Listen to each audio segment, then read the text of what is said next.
अस्सलाम वालेकुम नाजरीन। इस किस्त के आगाज़ में दोनों कबीलों के सिपाही ट्रेनिंग एरिया में आकर प्रैक्टिस कर रहे होते हैं। इतने में अर्तुल अपने साथियों के साथ वहां आता है। उसे देखकर सिपाही अर्तुल जिंदाबाद के नारे लगाने लगते हैं। फिर अर्तुल उनसे खिताब करता है, आप लोगों ने कभी मुझे अकेला नहीं छोड़ा और हमेशा मुझ पर यकीन किया है। हालांकि गद्दारों ने मुझे बदनाम करने की पूरी कोशिश की। आप लोग कभी भी ओगज़ और अपने मज़हब के कवानीन को मत छोड़ना। दूसरी तरफ नयान काराबिक से बात करता है। सुंगर तेकिन और हलीमा सुल्तान अलादीन के सामने नहीं पहुंचने चाहिए। कल सुबह तुम कोनिया रवाना हो जाओगे। फिर नयान उसे कहता है कि अगर तुम ऐसा ना कर सके तो मैं कोनिया आकर अपने हाथों से तुम्हें मार डालूंगा। कल तुम कोनिया रवाना होगे और तुम्हारे साथ तानगुत को भेजूंगा ताकि तुम बाहिफाजत वहां पहुंच सको। तानगुत नयान से कहता है, क्या मैं हमजा और अब्दुर्रहमान को भी साथ ले जाऊं? नयान कहता है, नहीं, वो यहीं रहेंगे। इसके बाद नयान अपने घोड़े पर सवार होकर कहीं चला जाता है। दूसरी तरफ अर्तुल इब्नुल अरबी के पास जाता है। इब्नुल अरबी कहते हैं, मेरे जाने का वक्त आ गया है, लेकिन मेरा दरवेश आपके पास मेरी अमानत है। बेहतर होगा कि इसकी ड्यूटी आप कबीले की मस्जिद में लगा दें। यह बच्चों को तालीम देगा। अर्तुल कहता है, आप परेशान मत हों। इसके बाद वो इब्नुल अरबी से गले मिलकर वहाँ से निकल जाता है।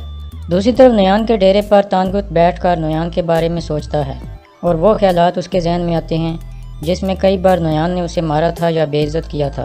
तानगुत अपने आप से बातें करता है और कहता है, नयान ने उगेडी की फ़ौज को तबाह कर दिया है, इसलिए ऐसे आदमी को जीत नहीं हार मिलनी चाहिए। इस तरह तानगुत अंदर से नयान के खिलाफ हो जाता है और चाहता है कि नयान को कमांडर के ओहदे से हटा दिया जाए। इसके बाद तानगुत उठकर अब्दुर्रहमान के पास जाता है और उसे कहता है कि नयान हमारे साथ बहुत ज़्यादती करता है। जब हम नाकाम होकर लौटते हैं तो हमें कहता है कि तुम जिंदा वापस क्यों आए।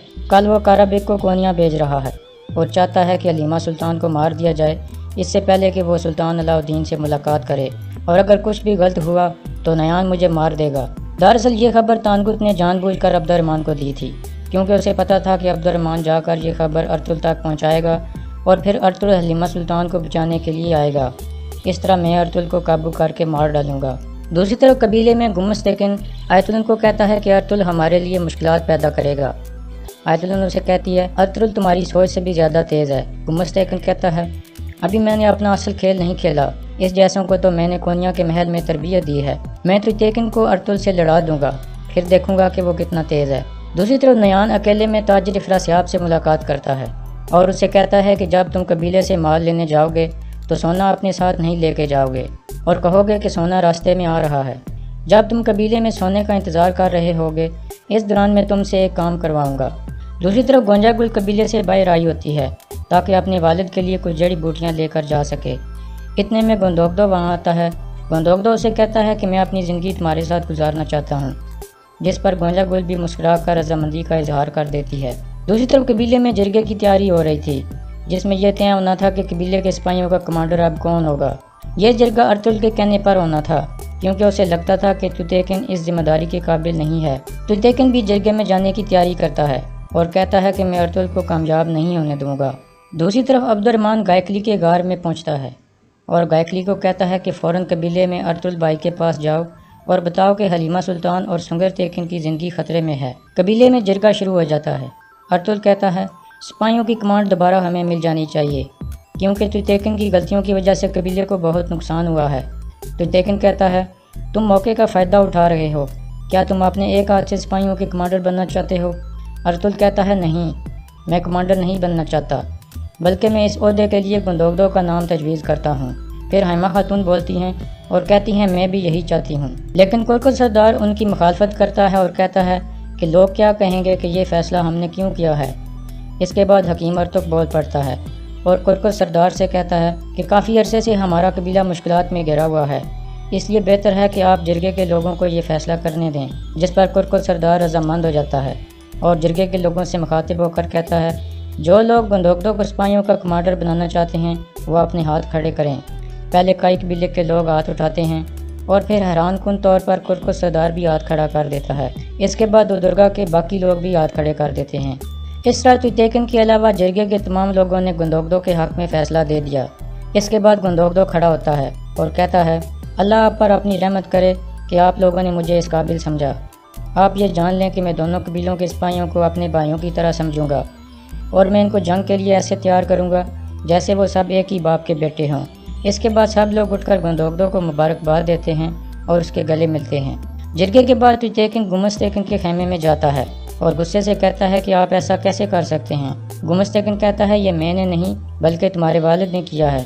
तुम्हारा वालिद और बाकी लोग फैसला कर चुके थे, उसके बाद मैंने हाथ खड़ा किया था। उन्होंने पहले ही सोचा हुआ था कि तुम्हें इस ओहदे से हटाना है।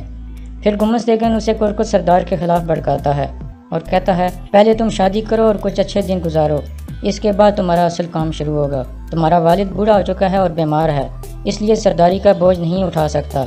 अब ये तुम्हारा वक्त है और ज़रूरत पड़ने पर मैं तुम्हारे साथ खड़ा होऊंगा, चाहे कुछ भी हो जाए। दूसरी तरफ हैमा खातून के खेमे में सब लोग खाना खा रहे होते हैं। इतने में गुंदोगदो कहता है वालिदा मैं आपसे एक इजाज़त चाहता हूँ। कल आप मेरे लिए एक लड़की का हाथ मांगने जाएंगी। अगर सलजान रजामंद होती है तो मैं इसे तलाक नहीं दूंगा। इसके बाद सलजान बोलती है और कहती है मैं आपकी खुशी के लिए रजामंद हूँ। हैमा खातून पूछती हैं कौन है लड़की। गुंदोगदो कहता है गोंजा गुल।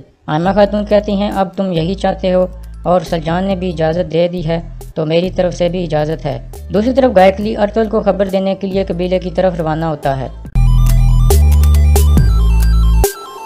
अर्तुल भाई, अब्दुर्रहमान अल नयान की तरफ से खबर लाया है। क्या? हलीमा सुल्तान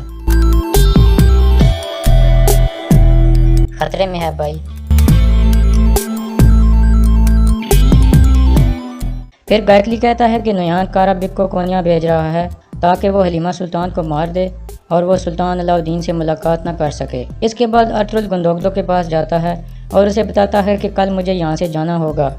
हलीमा सुल्तान और दिल्ली अमीर की जान खतरे में है। गुंदोगदो कहता है मुझे भी साथ ले चलो। अर्तुल कहता है नहीं, कबीले को और हमारी वालदा को आपकी ज़रूरत है। अगले दिन सुबह होते ही अर्तुल अपने साथियों के साथ रवाना हो जाता है और यहाँ इस किस्त का अख्तिताम हो जाता है।